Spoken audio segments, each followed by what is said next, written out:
Gentlemen, welcome to lab number 6, identification of ions. So we'll be dealing with monoatomic ions and those wonderful polyatomic ions. I hope that you've spent the time to learn your polyatomic ions. Of course, we're dealing with ionic compounds here, so you have a cation and an ion, and so we'll perform specific tests to identify this one and that one. And once you identify them, you'll then be able to put them together, write the correct formula, and give the name of the compound. So our first test is for the presence of chloride and also for the presence of the carbonate ion, CO3 2-. So the way we're going to conduct this test is as follows. In this first tube, we'll put on a known compound. In this case, we have sodium chloride. So we know there's chloride in here.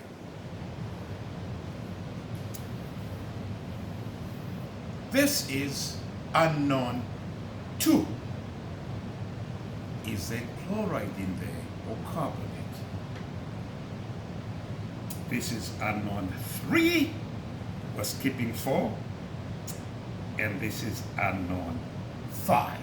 So you put in 1 to 2 milliliters, and then you add silver nitrate, AgNO3, silver plus and NO3 minus. So let's see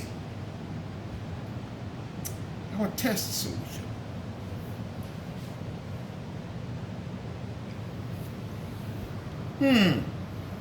Something happens there. If I shake it, you can actually see that it's actually some solid particles. And over time, they kind of settle down. You can see the top there. I don't know if you can see the top. Yes, some stuff there. All right, adding silver nitrate. So that's what we expect when there's chloride. We know there's chloride. Going to number 2.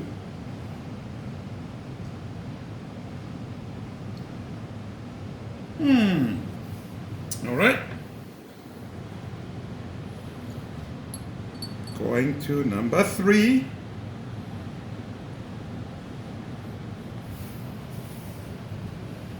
Number 3. You can see the top there. And then you can contrast the behavior of this and our test solution. All right. One more of these. Number 5.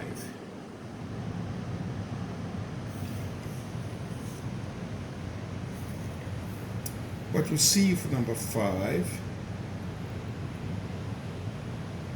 you don't get the same behavior at the top there, but it certainly shows the formation of a precipitate.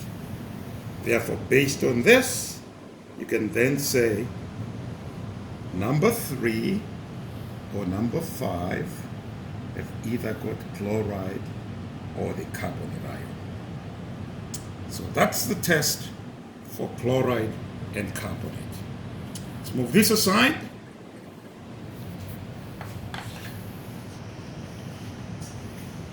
The next test is for the carbonate ion, either bicarbonate HCO3 minus 1 or CO3 2 minus for the carbonate. So in here, we put in sodium bicarbonate. So we know what we put it in there. And then unknown 2, unknown 3, unknown 5. Let's check our reference test tube to see what we expect or observe in it. All right.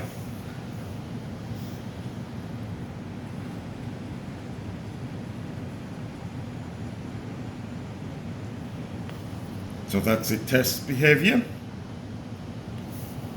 for the presence of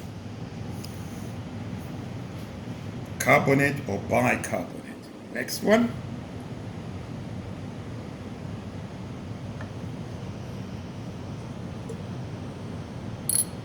Next one. Oh, skipped one. That's not so good.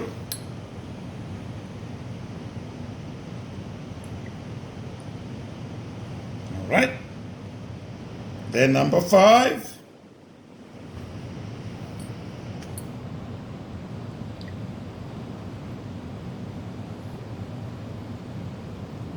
All right.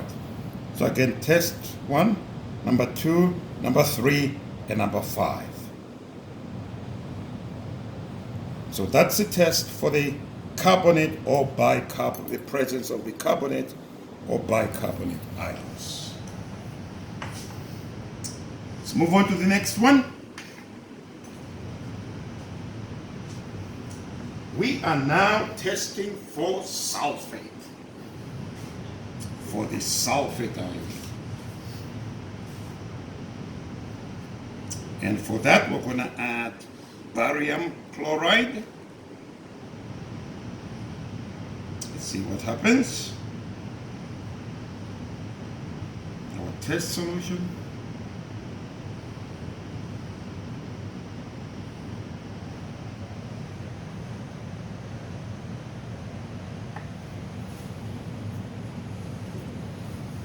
I want to observe this one is pretty colorful to begin with.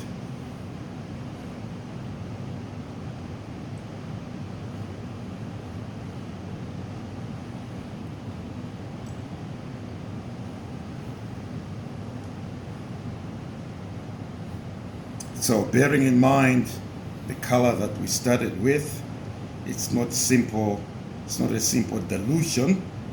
Certainly something happened there, and if you had the same behavior here, you probably would not see the same color because of the original colors. Moving right on to number 3.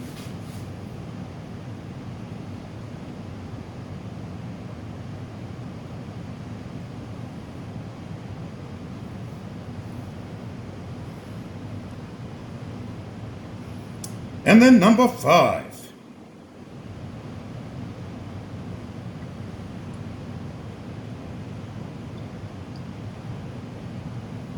Number 5.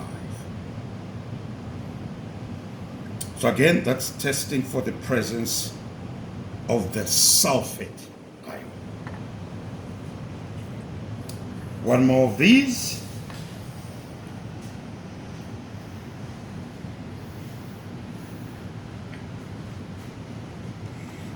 Now we're testing for cations. The remaining 3 tests are for cations. For the first one, we are testing for the presence of iron 3, the ferric ion, iron 3. And for that, we're going to use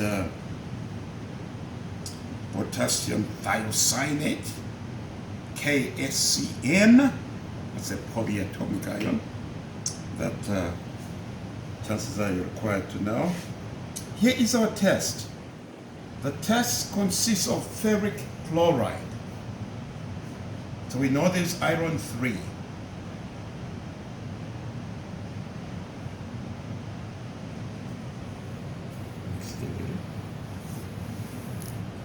Ah, that's beautiful. All right. That's our test solution. See if we get the same behavior in any of these.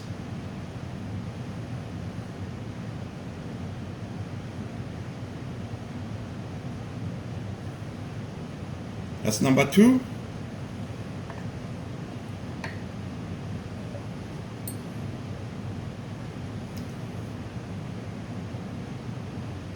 Number 3.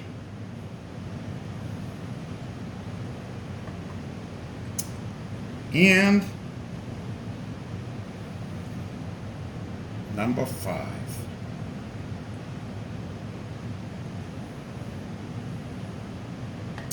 So that's the test for the iron 3 plus. I want to go back to the test for sulfate. We're adding barium chloride. And so here is our reference. Yeah, it's kind of hard to see my camera person says here, my TA, but there's some stuff sitting at the bottom there once it's settled down. And it looks very much so like the stuff sitting down here. Now the color of this is not the same because the original color of the solution was quite different. And so one could actually then filter this, filter that, give it a little wash, and actually verify by some further testing that the stuff sitting at the bottom, the precipitate is the same in both of them. Now what I also needed to say was that barium also precipitates carbonates. So when we add barium, we get a precipitate for sulfate and also the carbonate ion. And so you'll see that this is, in terms of its settling, is a little different from that, but certainly there is a precipitate in both. So we must say then at the end of the day that number 2 and number 5 showed positive results for the presence of either sulfate or carbonate. And given the hints that I've given before, you can actually determine which is which. But the important thing is you've got to look at these tests and other tests and see what they say. So for example, if this one, number 5, showed gas formation and testing for carbonate, then you know this must be carbonate. And similarly, you can evaluate the results for number 2 and make proper conclusions on the identity of the ions.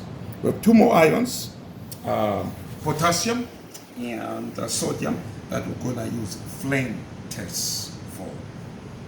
Make sure it's up here. All right, our last tests are for the presence of sodium and potassium.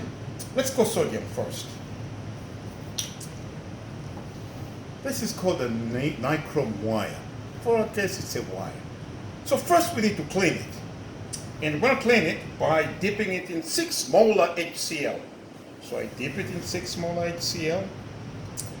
I have a nice hot Bunsen burner flame. Put it in there. So this is kind of the wash and rinse cycle.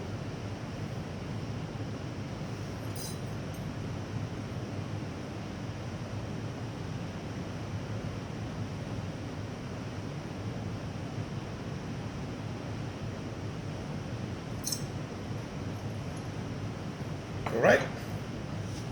Now on to the sodium. So what are we looking for here? We're looking for presence of a yellow flame.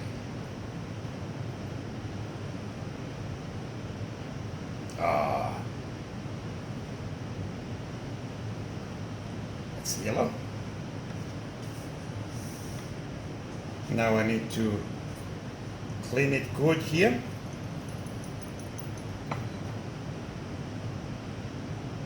So you clean it until the yellow that you're seeing in the previous run is not evident anymore. And I think that's good. Let me go to unknown what? 2. Dip it in.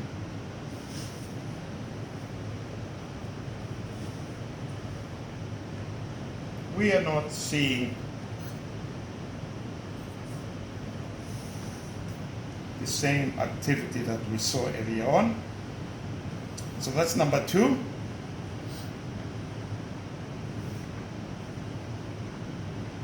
Going on to number 3.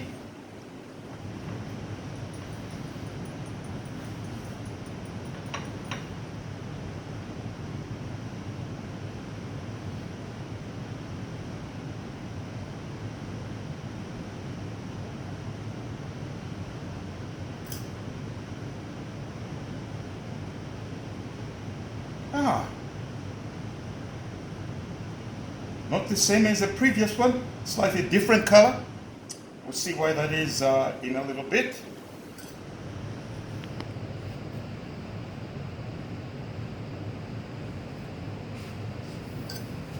Let's see here. Capture the color.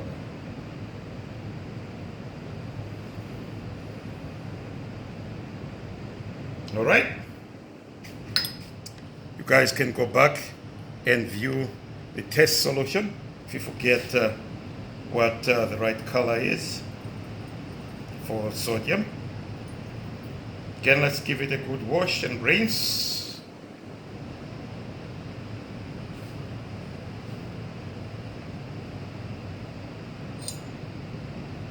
And 6 molar HCl, pretty concentrated.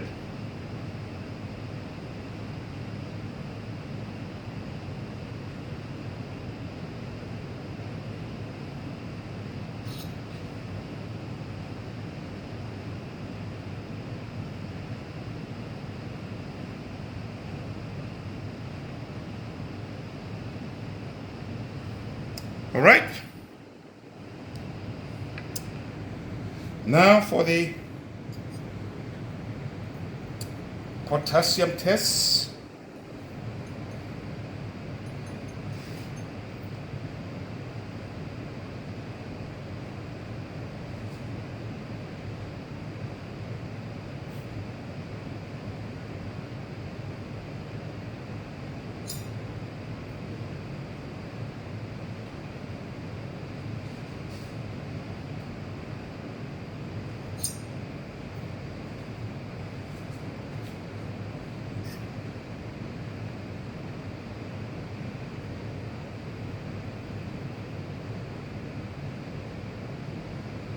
Not exactly yellow, kind of quite some purple color in there.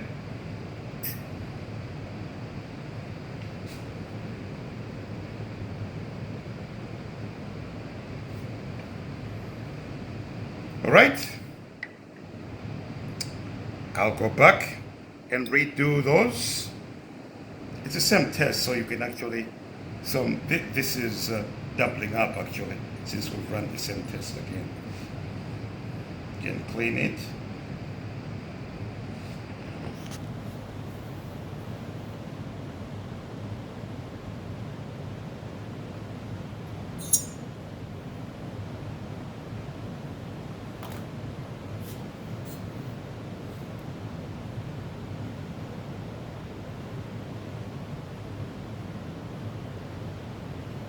That's unknown too.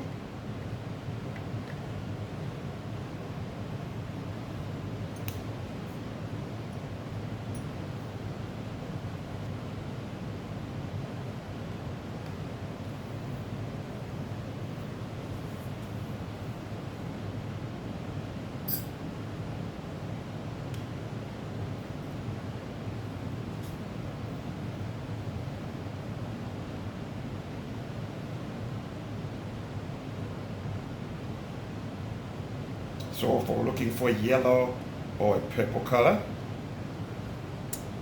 one more.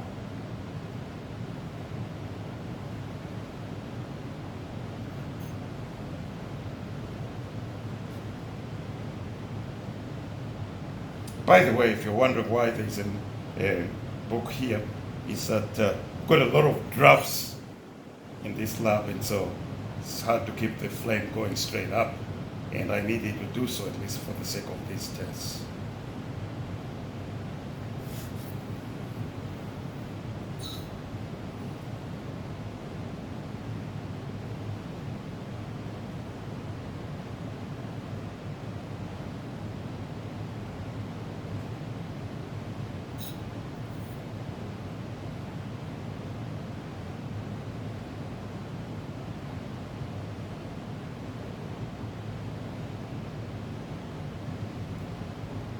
All right, that concludes the testing for the sodium and potassium ions. So now you can look at the results and make sense of them. So is the iron 3? Is there sodium? What is iron 3 hooked up with? Look at the tests for the anions. and you should be able to figure out then the compound. Then you write the correct formula for the compound and also the name of the compound. And so, ladies and gentlemen, that's our lab number what? 6. See you in lab number 7.